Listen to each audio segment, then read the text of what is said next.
This is a 30-foot by 40-foot pre-engineered steel building. It's pretty typical of a small shop building. The owner has hired us just to erect the package that he bought and to put in the concrete foundations and slab. What's different about this building is that it's made all out of light gauge steel. All of the pieces are made out of roll-formed steel. These columns are made out of roll-formed channels, put back to back and bolted together. The girts and purlins are made out of roll-formed Z-shapes. Normally on a pre-engineered steel building, all of this main frame, this column, and this beam at every location would be made out of 3 steel plates, a web and 2 flanges continuously welded together.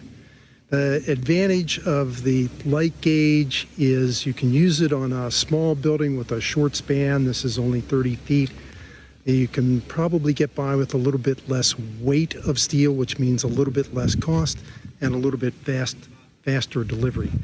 The problem that this owner ran into is that he was buying it really from a sales organization that was buying the steel from another manufacturer and getting the engineering from a third company.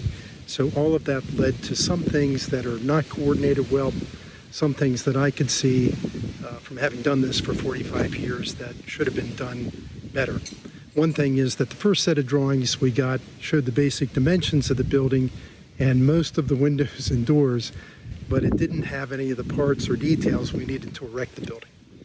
The second set of drawings we got showed all of the parts, but it didn't show the 12 windows, the doors, the walk doors, the overhead doors, and how all of that was intended to be framed. And we got a third set of drawings that showed most of the information, but the part numbers didn't coordinate with what we had on the site. And so we ended up having to lay out most of the parts, take dimensions, and figure out how to assemble this building despite the drawings.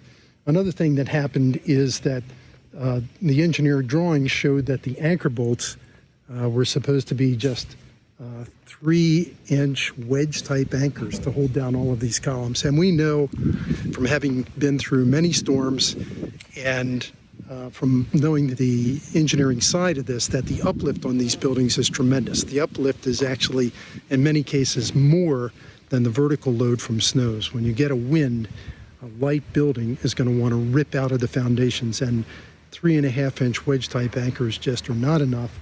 We've put in 16-inch epoxy-set anchors, and we've put that into a monolithic slab filled with rebar.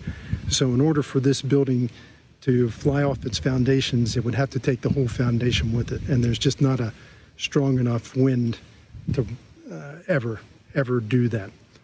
So the moral of this is hire somebody who both designs, provides, and erects these buildings.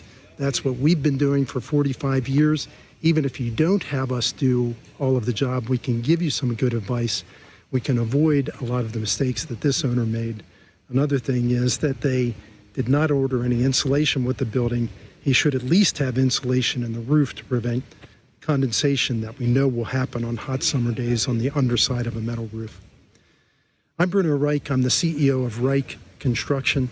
Call us about your next project. I'm an architect and contractor, and I design and build these buildings across the United States.